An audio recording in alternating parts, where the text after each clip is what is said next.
Namasté, mon nom est Sandrine Baudin et je suis professeure de yoga. Je suis ravie de vous retrouver sur ma chaîne Émergescence, une chaîne où j'ai envie de vous partager une façon différente de bouger et de penser pour vous aider à établir une harmonie entre votre corps et votre esprit et vous ouvrir ainsi à une vie épanouie et sans limite. Aujourd'hui, je vous invite à pratiquer la posture du pont Setu Bandhasana, une posture de yoga, une variante qui nécessitera 2 blocs de liège ou de mousse. Si vous n'avez pas de bloc, vous pouvez toujours prendre 2 livres de la même épaisseur. Prenez style quand même un bon livre, un bon dictionnaire pour avoir quand même une bonne surélévation de vos pieds. Cette variante de Setu Bandhasana est très douce. Elle va venir éveiller la mobilité de votre colonne lombaire et de votre colonne thoracique. Donc pour petit rappel, notre colonne a 3 zones. La colonne lombaire juste au-dessus de votre bassin qui a 5 vertèbres. Ensuite, votre colonne thoracique qui a 12 vertèbres. Et en dernier, votre colonne cervicale qui, elle, a 7 vertèbres. Donc, on va tout de suite se mettre en position. Je vous invite à vous allonger sur le sol, votre tapis. Vous venez positionner vos 2 blocs à la largeur de vos hanches pour pouvoir déposer vos 2 pieds dessus. Essayez de ramener le plus possible vos 2 fesses en direction des 2 blocs. Allongez-vous sur le dos. Essayez vraiment de trouver une posture confortable. Et avant que j'oublie, lorsqu'on pratiquera la posture, chose très importante, vos 2 genoux doivent toujours rester alignés avec vos chevilles. Ils ne doivent pas ni rentrer vers l'intérieur, ni partir vers l'extérieur. Donc, lorsque nous serons dans l'exécution de la posture, veillez toujours à avoir déjà un petit coup d'œil et puis également à avoir vos cuisses qui sont bien engagées, surtout l'intérieur de vos cuisses. Mais pour le moment, vous pouvez allonger vos 2 bras le long du corps, paume des mains vers le sol. On va juste fermer les yeux et se connecter déjà au point d'appui de votre corps avec le tapis. Donc, connectez-vous à votre bassin ainsi qu'à vos 2 fesses. Observez comment tout ceci repose, se dépose dans votre tapis.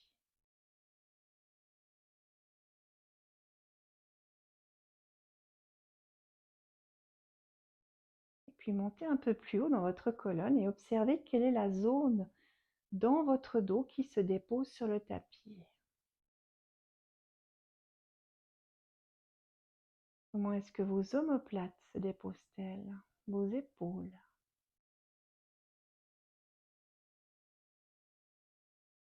Et puis l'arrière de votre crâne.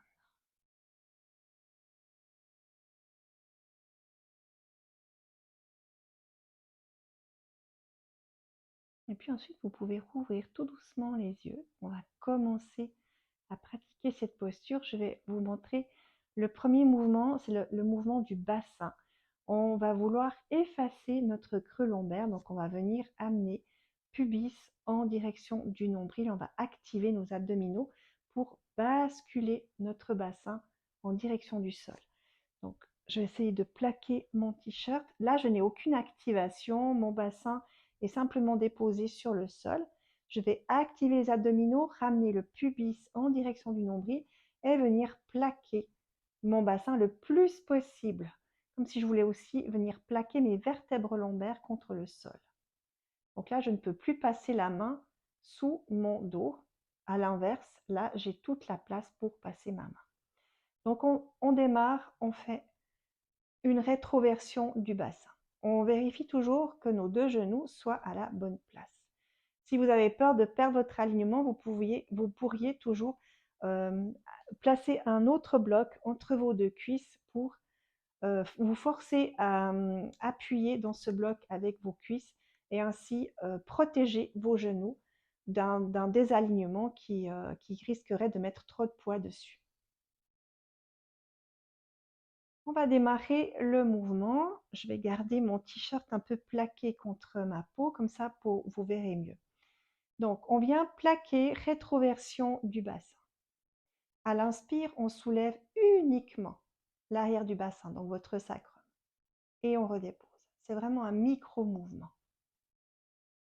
À chaque expire, vous pouvez laisser à nouveau votre colonne lombaire s'arrondir. À l'inspire, on plaque et on soulève. On va faire uniquement le sacrum encore une fois. Inspire, on plaque et on soulève le sacrum. Et à l'expire, on redépose. Attention, j'ai oublié de vous mentionner votre menton, toujours un peu en direction de votre poitrine. Si jamais il se relève trop, vous pouvez toujours mettre un petit coussin à l'arrière de votre tête. Alors on continue. Inspire, on plaque le bassin, on plaque la colonne vertébrale contre le tapis. Et cette fois-ci, on commence à soulever la première lombaire et on redépose à l'expire. Fermez les yeux pour vraiment être en connexion, en conscience de ce mouvement qui s'opère à l'arrière de votre dos.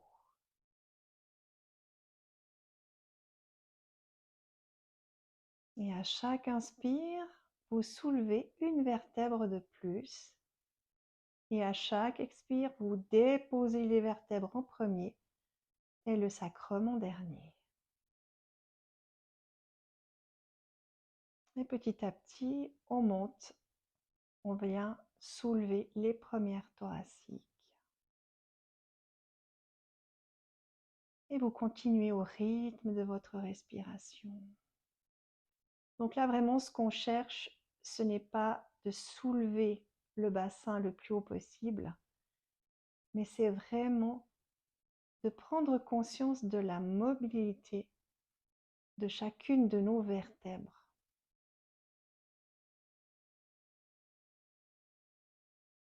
C'est vraiment un mouvement qui est délicieux pour délier la colonne.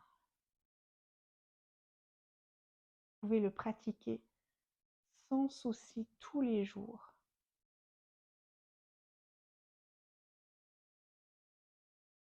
Vous augmentez ainsi la vitalité de toute la longueur de votre dos. Vous venez stimuler votre mobilité, hydrater les disques intervertébraux, ces petits disques de cartilage qui facilitent les mouvements de notre colonne.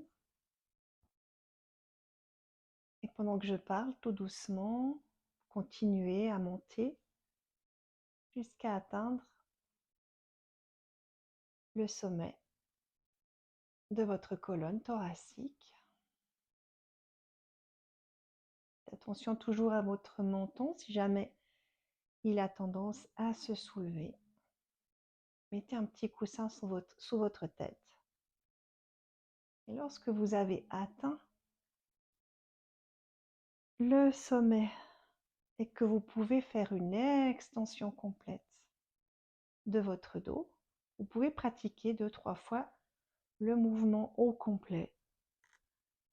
Toujours avec une certaine lenteur lorsque vous montez, lorsque vous redescendez, pour essayer vraiment de dérouler toute la longueur de votre colonne.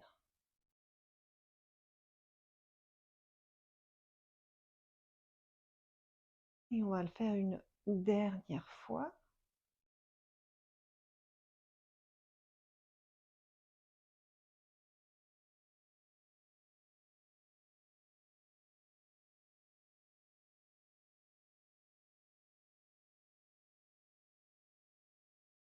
Et vous pouvez redéposer tout votre corps sur le tapis.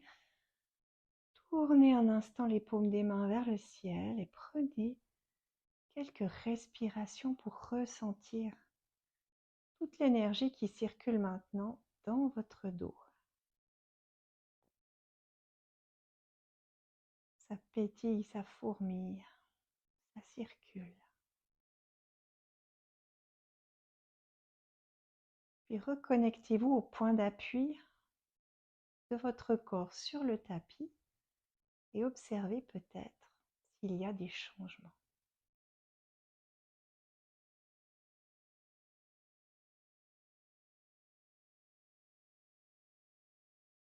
Et à votre prochaine inspiration, tout doucement, vous pouvez vous tourner sur le côté pour vous repousser et revenir en posture assise.